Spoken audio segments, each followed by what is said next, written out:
The change up for that outro was really cool.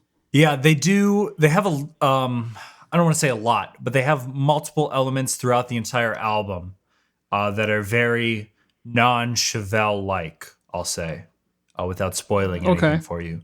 So excellent album. The only reason I chose this song off of it was because they released it as the first single. And I don't have a favorite on the album yet, but I thought if this is what the band wanted everyone to hear for the first song off the album, then this is the song that should be shared with everyone. As like, this is Chevelle, right. just classic devil horns in the air, headbang, and hard rock.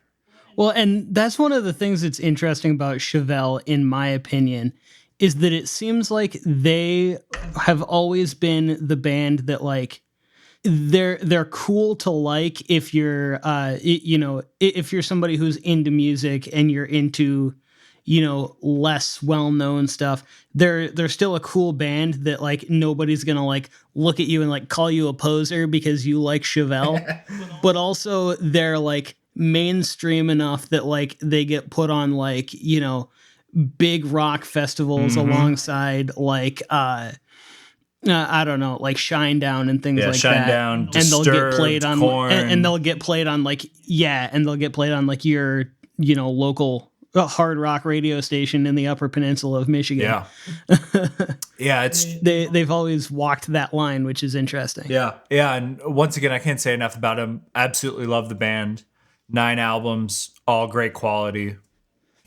There's nothing more I can say about them.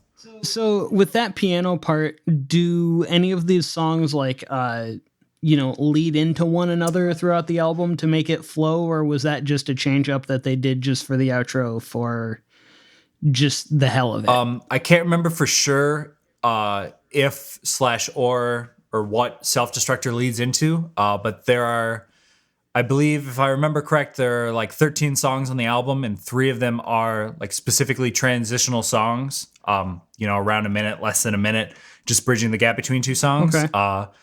And all of those have elements that lead between the tracks, and there are a couple of other songs that do the same thing, that lead in from one to the other. I can't speak for a whole as the album, but specifically on the song, Pete Loeffler was quoted as saying during an interview with KLAQ, the song was written in 2019. It fits so well in 2020. The lyrics focus on science deniers, and he was kind of thinking about, where is the future going with Elon Musk and all the technological advancements. And that is kind of a theme that is reoccurring throughout the whole album. So I definitely wouldn't call it a, oh my gosh, I'm totally blanking on the name. Concept album? Yeah, a concept album. But there's definitely a general theme and the song structure. They're conceptual elements. Yes, yeah, and the song structure resembles that. Okay, that makes sense. Because I definitely do like when albums have those really strong transitions between songs. Mm-hmm. It makes it difficult sometimes to do all of the things that you want to do musically when you're trying to specifically string things together. Mm-hmm. And so I think that that's why it doesn't happen a whole lot. Mm-hmm. But I do like when that happens because I think that it sounds really cool and it makes the album flow in a unique way. Definitely. And especially now at a day and age where, I mean, it's even different now with streaming, but with the invention of iTunes and the idea that you can buy any song, any single, anytime, just one song, and the idea that people aren't buying whole albums and listening to them front to back, that idea just gets less and less present, less and less common.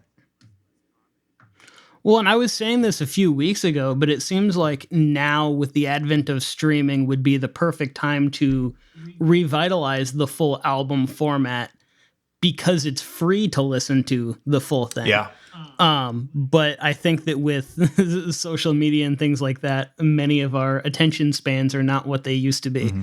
Mm-hmm. All right. So my next tune is one that I was put onto by a bunch of different bands that I follow on Instagram. Okay. I forget who exactly. There were quite a few bands that I follow on Instagram last week on Friday when this song came out that were just super hyped for this tune. Mm-hmm. So this is by an artist called Devon K and the Solutions, and this song is called Frustrated People of the World Unite. Okay.